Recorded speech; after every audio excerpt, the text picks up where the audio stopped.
Welcome to Saranath Stories, where mysteries come to life. Don't forget to like this video and share it with fellow mystery lovers. Let's get started with Sherlock Holmes and the Phantom's Riddle Chapter 1.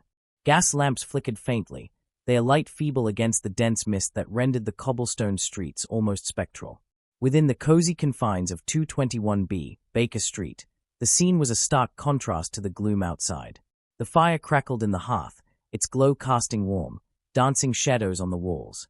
I sat in my armchair, the faint aroma of tobacco lingering in the room, as the muffled sounds of distant carriages and hurried footsteps filtered in from the street below.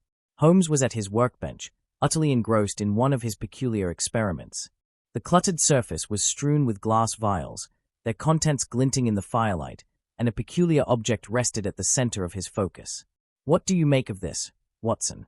Holmes asked, without lifting his gaze from the task. I approached cautiously, noting the sharp, acrid smell of chemicals in the air. The object appeared to be a fragment of cloth, its edges singed. Holmes, with his customary precision, applied a reagent, watching intently as the fabric turned a pale green. "A fragment from a coat, I suspect," I ventured. "Correct, though its origin holds the true intrigue," he replied, his voice sharp with excitement. "Observe, Watson, the faint metallic sheen embedded in the threads. This is no ordinary fabric." I returned to my chair and unfolded the evening newspaper, my eyes drawn to a serialized story titled The Phantom of Whitechapel. It described a shadowy figure, cloaked in mystery, said to haunt the East End, leaving a trail of unexplained disappearances. "Pure sensationalism," I muttered, though I found myself oddly captivated. Holmes glanced up briefly, a trace of amusement in his expression. "London's appetite for the macabre is insatiable," he remarked.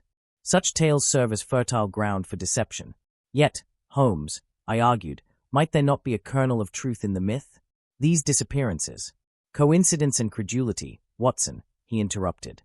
"The human mind prefers ghosts to logic, though the latter invariably holds the answer." A sudden knock at the door interrupted our discourse. Mrs. Hudson ushered in a young woman, her face pale and her hair disheveled beneath a modest hat. "Miss Eleanor Drayton," she announced, retreating quietly. The woman clasped her gloved hands tightly, her distress evident. "Mr. Holmes, I am in desperate need of your help. My brother, Henry, has vanished." Holmes gestured for her to sit, his sharp eyes assessing her demeanor. "Your brother is a journalist, I presume?" Holmes inquired. "Yes," she replied, her voice trembling. "He was investigating the so-called Phantom of Whitechapel. He believed there was more to the legend than mere superstition. 2 nights ago, he disappeared. This is all he left behind." She produced a small, folded note, her fingers trembling as she handed it to Holmes. Holmes unfolded the note, his expression sharpening as he read the peculiar lines. "Beneath the phantom's veil lies silver's thread, twice cast in shadow, where truth is bred." He passed the note to me, his keen mind already at work. "Curious," he murmured. "Miss Drayton, did your brother mention any particular places he intended to visit?" "He spoke of an old textile mill and a deserted theater in Whitechapel," she replied. "But beyond that, I know little." Holmes's eyes gleamed with anticipation. "Watson, what do you make of it?" "The riddle suggests a hidden truth beneath a disguise," I ventured. "Precisely," Holmes said, rising from his chair. "Miss Drayton, you have my word. We shall uncover the fate of your brother." As Miss Drayton departed, she hope seemingly restored, Holmes turned to me with his characteristic resolve. "Watson, fetch your coat. The fog of Whitechapel awaits us, and I suspect we shall find far more than phantoms lurking there." And so, with a lantern in hand and curiosity alight, we ventured into the shadows of London, where myth and reality converged in a riddle only Holmes could solve. The small room in Whitechapel was a picture of disarray. A chair lay overturned near the writing desk, its back splintered as if in a struggle. Papers littered the floor like autumn leaves, bearing frantic scribbles and hastily crossed-out lines. Holmes moved silently, his keen eyes darting from one object to another, missing no detail. "No blood," he muttered, crouching to examine a broken inkpot. Whatever occurred here was swift and calculated. He lifted a page from the desk, holding it to the light of a flickering oil lamp. "Ah, Watson, look at this." The page bore cryptic lines. "Shadows move where light falters. Truth lies beneath the phantom's veil." "A riddle," I observed. "Indeed," Holmes replied, slipping the paper into his pocket. He gestured toward a notebook left open on the desk. "The journalist's entries speak of urban legends and shadowy figures, a rather convenient cover for something far more sinister. I shuddered as Holmes rose, his expression sharpening. The answers are here, Watson. We need only follow the trail. Back at Baker Street, Holmes spread the riddle and notebook pages across the table, the flickering lamplight casting long shadows over his intense features. Consider the phrasing, Watson, he said, his finger tracing the lines. A veil, a thread, and shadows cast twice. What does that suggest to you? Perhaps something is hidden in plain sight. I ventured. Precisely, Holmes said, his tone quickening. The veiled hints at concealment, and the silver thread, a tangible clue. Shadows cast twice. That is light obscured and redirected, likely near reflective surfaces. His gaze turned toward the map of London pinned on the wall. The journalist mentioned two places, an old textile mill and a disused theater. I suspect the first hold our answers. With that, he turned briskly, his coat sweeping behind him. Come, Watson. The fob waits for no man. At Scotland Yard, Inspector Lestrade listened with evident skepticism as Holmes laid out the case. A phantom, you say? Lestrade scoffed, leaning back in his chair. Sounds like another ghost story to me. Holmes's gaze was icy. A convenient label for those who would rather avoid the truth. This is no apparition, Lestrade, but a person with clear motives. And you're basing this on riddles and old wives' tales. Lestrade retorted. On logic, Holmes countered. The riddle, the disappearances, and the locations all point to a deliberate scheme. You may dismiss it as folly, but I suspect you'll find yourself proven wrong, again. Lestrade sighed, rising from his chair. Very well, Holmes. I'll humor you, but don't expect me to chase shadows. Shadows, Inspector, Holmes said with a faint smile, have a habit of revealing truths when pursued. In the murky alleys of Whitechapel, Holmes and I encountered a ragged boy of no more than 10. He stood barefoot against the damp brick wall, his face wary but curious. You saw a man disappear here 2 nights ago, Holmes began, his tone gentle but firm. The boy nodded. A tall man, he was. Had a notebook. I saw him going down that alley. And, Holmes pressed. The boy hesitated, his eyes darting nervously. Someone was watching him. A tall bloke, wearing a long black cloak. Didn't say nothing, just stood there, like a shadow.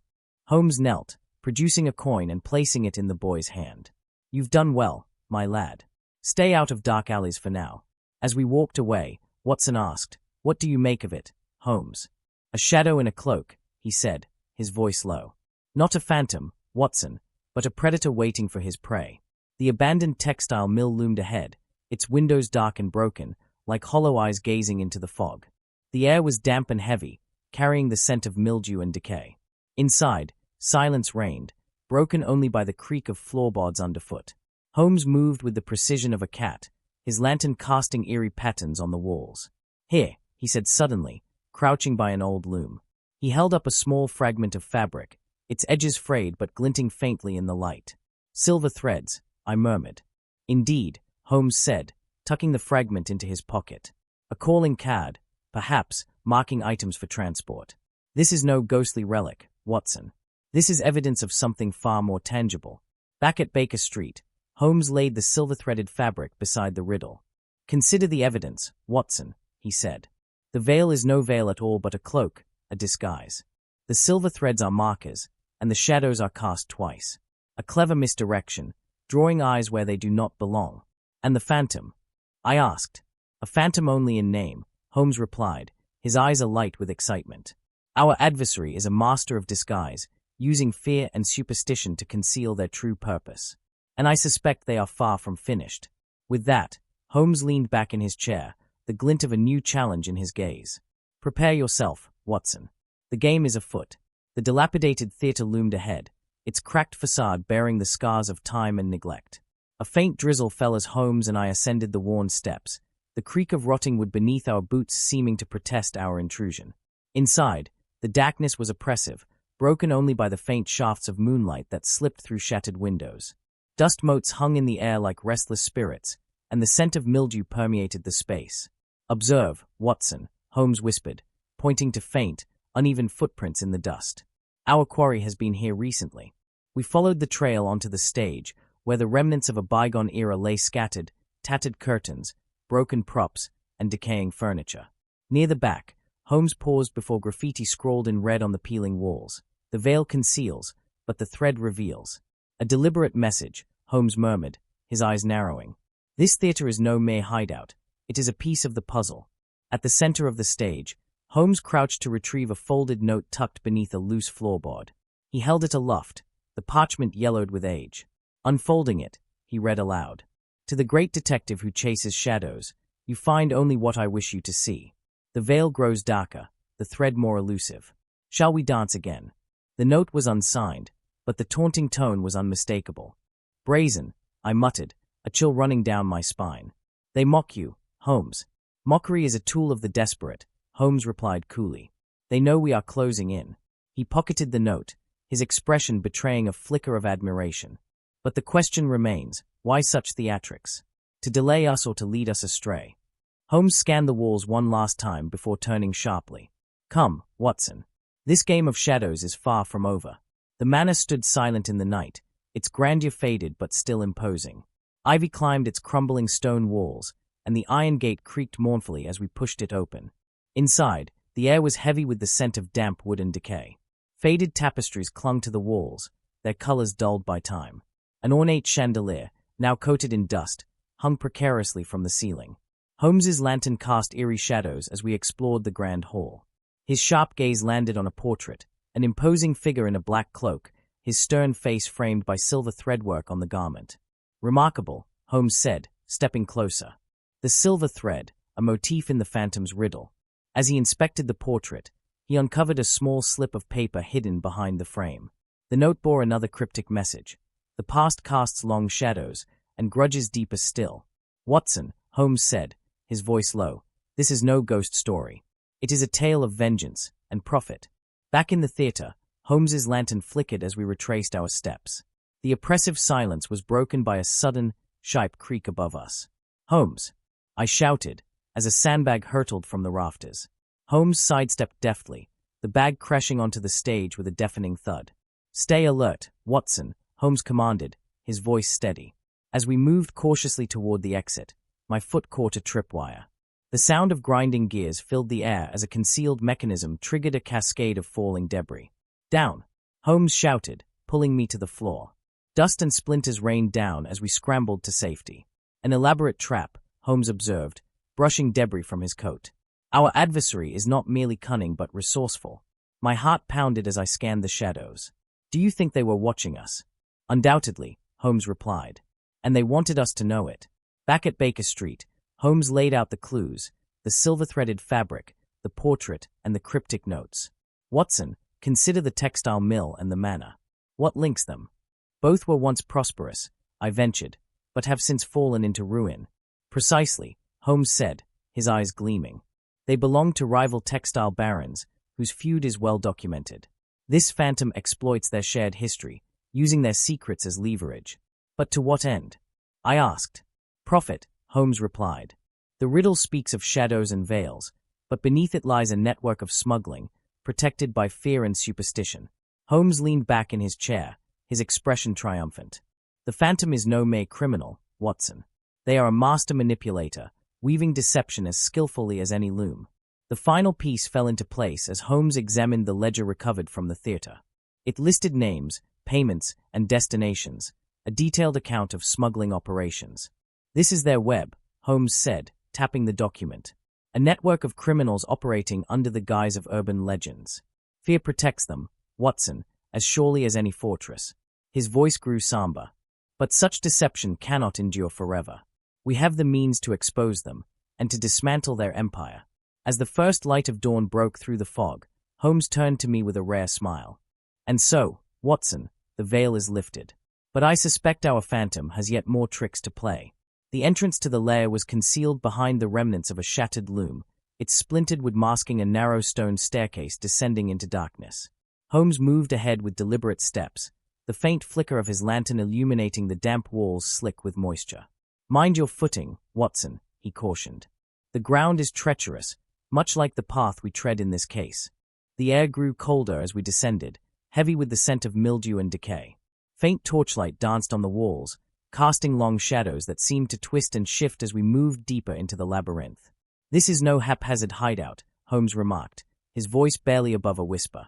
It's a carefully constructed retreat, intended for secrecy and escape.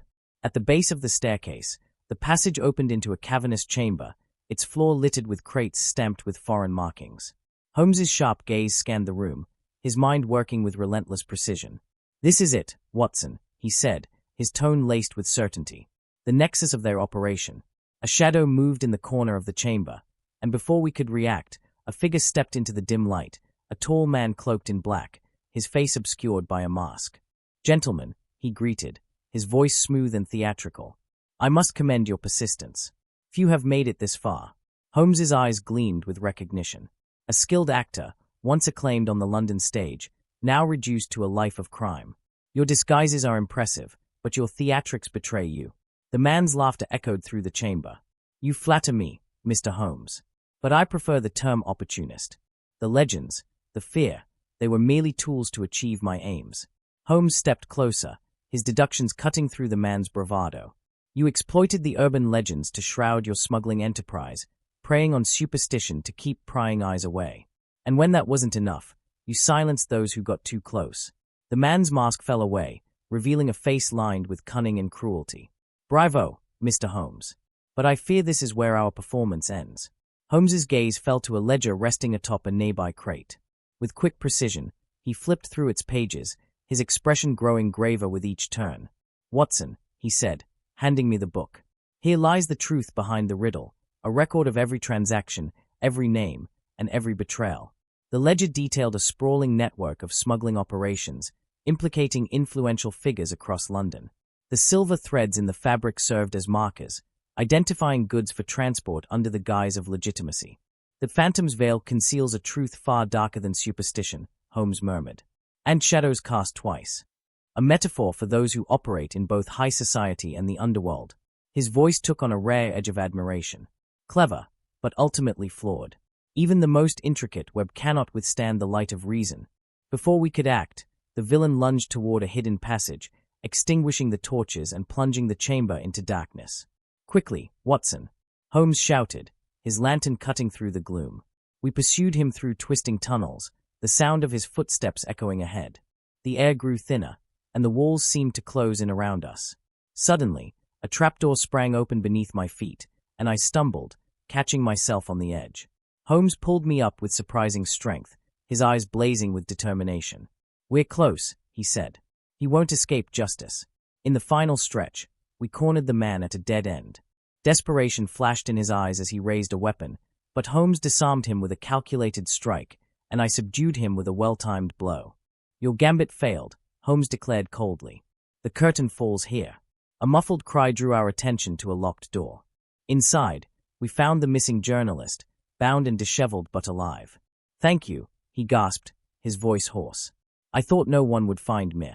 Watson tended to the man's wounds while Holmes surveyed the chamber, his expression is unreadable. "This man risked everything for the truth," I said, glancing at Holmes, "and nearly paid the ultimate price." Holmes's reply was measured. "The pursuit of justice often demands sacrifice, Watson. But it is a noble endeavor, nonetheless." Back at Baker Street, Holmes laid the silver-threaded fabric and ledger side by side on the table. "Observe, Watson," he said. The fabric served as a cipher, linking shipments to destinations and recipients. A simple yet effective system. He leaned back in his chair, his expression thoughtful. The phantom was not merely a man, but a symbol, a veil that concealed the greed and corruption festering beneath society's surface. I nodded, reflecting on the case's moral complexities. "And yet, Holmes, I cannot help but wonder, what drives a man to such extremes?" Holmes's gaze was distant. "Ambition, envy, desperation. Human flaws are as varied as they are inevitable. It is our task to see through them, to illuminate the shadows with reason." With that, he turned to the window, the fog swirling outside like the mysteries that still awaited us. The captured man, still clad in his cloak but now disheveled and defeated, sat against the damp stone wall of the lair, his wrists bound. His sharp features, illuminated by the dim light of Holmes's lantern, betrayed a mix of resignation and defiance. Holmes stood before him, his piercing gaze fixed. "You used fear and myth as your tools, masking your enterprise in a veil of superstition. But like all fabrications, it unraveled under scrutiny." The man chuckled darkly, his voice smooth and dripping with mockery. "You're clever, Mr. Holmes. I'll grant you that. But you fail to see. People need their phantoms. They crave the thrill, the mystery. I merely gave them what they wanted while securing what I needed. And those who stood in your way. Holmes pressed. A regrettable necessity, the man replied coldly. The journalist grew too curious. He was to serve as an example, his disappearance feeding the legend and deterring others. I clenched my fists, anger simmering beneath my calm exterior. You speak as if this were a game. The man's smirk widened. And yet here I sit, outplayed. Tell me, Doctor, is your indignation any less theatrical than my mask? Holmes raised a hand, silencing my retort. Your stage is dismantled, and your audience dispersed. The curtain falls, sir, but the consequences endure. Inspector Lestrade arrived at the lair shortly after, his expression a mixture of annoyance and grudging respect. Holmes, I'll admit, you've uncovered quite the operation here. Though I'd have preferred you informed me sooner. I needed proof, Inspector, Holmes replied curtly, gesturing to the ledger resting atop the crate. This contains all the evidence you require. Names, transactions, locations. It is a veritable roadmap of London's underworld. Lestrade flipped through the pages, his eyes widening. This is damning.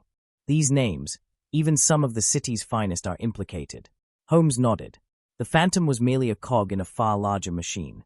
His removal, however, sets the wheels of justice in motion. Lestrade signaled his men to take the criminal into custody.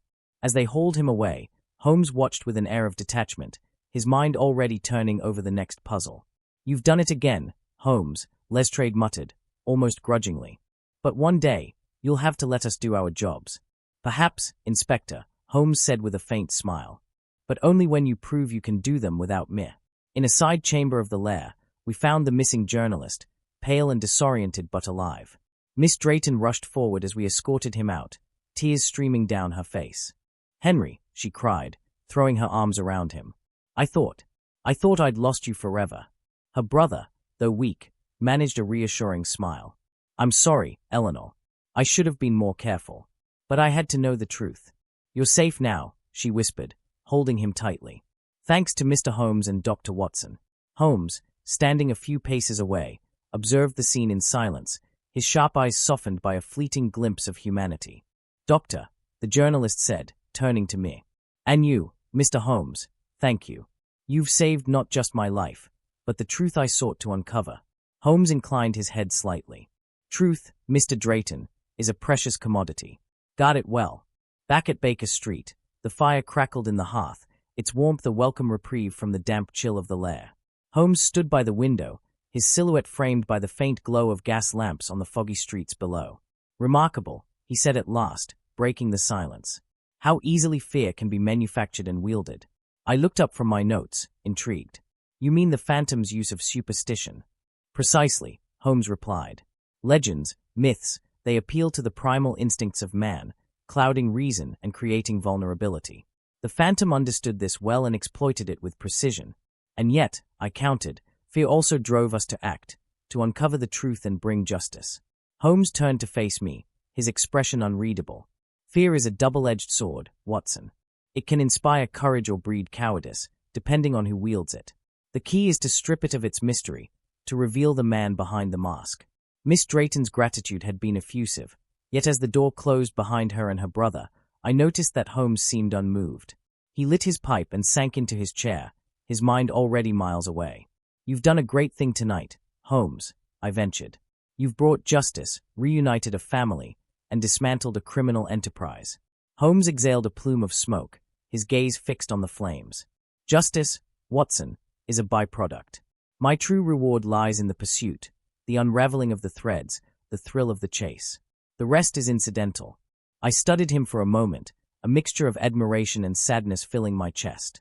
Holmes, for all his brilliance, was a man apart, forever chasing the next enigma, untouched by the human connections that so often inspired his actions. As I returned to my notes, his voice broke the silence once more. Come, Watson, he said, a faint smile curling his lips. Surely you've realized by now, the game is never truly over. The familiar warmth of 221B, Baker Street embraced us as we stepped out of the chill and gloom of the London night. The fire crackled merrily in the hearth, its golden glow casting flickering shadows on the walls lined with books and curiosities. Holmes removed his overcoat with deliberate ease, draping it across the arm of a chair. His expression was as composed as ever, betraying neither triumph nor fatigue from the evening's events. I, however, felt the weight of the case lifting as I settled into my chair, notebook in hand, ready to chronicle the final details of the mystery. The soft scratch of my pen against paper was accompanied by the faint sounds of the city outside, the distant clip-clop of hooves on cobblestones and the muffled murmur of voices. Yet here, in this sanctuary of intellect and inquiry, a sense of calm prevailed, broken only by Holmes's occasional puff of his pipe. Holmes stood by the window, his silhouette framed against the fog-drenched streets of London. He seemed lost in thought, his gaze fixed on the gas lamps that barely pierced the swirling mist. "You've been unusually quiet, Holmes," I ventured, setting my pen aside. "The case is closed, the villain apprehended, and justice served. Yet you appear preoccupied." Holmes turned slightly, his features illuminated by the firelight. "Preoccupied, Watson? Perhaps. Or merely reflective." He paused, then spoke with the measured cadence of a man addressing both himself and his companion. "The phantom may be unmasked, Watson, but shadows always find a new shape. Deception, like the fog, has a way of cloaking itself anew, and the pursuit of truth is an endless endeavor."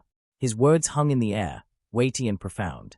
I found myself pondering the moral ambiguities of the case, the lengths to which one man had gone to exploit fear for profit, and the society that had allowed such a scheme to thrive.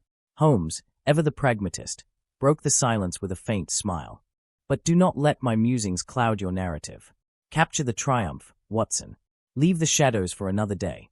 As I penned the closing lines of my account, a sharp knock at the door broke the tranquility. Mrs. Hudson entered, carrying a letter on a silver tray. "For you, Mr. Holmes," she said, her tone tinged with curiosity. Holmes accepted the envelope, his keen eyes noting the unfamiliar seal and the precise handwriting. He opened it with deliberate care, scanning the contents with an intensity that piqued my interest. "What is it, Holmes?" I asked, setting my notebook aside. He handed me the letter without a word. The message was brief yet enigmatic. "To the one who sees through shadows, another veil awaits. Meet me at the first light of dawn where the river bends. Time is of the essence." There was no signature, only a symbol, a crescent moon entwined with a key. Holmes's lips curved into a faint smile, his eyes gleaming with anticipation. "It seems, Watson, that our respite is short-lived. The game is afoot once more." The fire crackled softly as the fog thickened outside, and I knew that another mystery awaited us, a challenge worthy of Holmes's intellect and my enduring faith in his brilliance.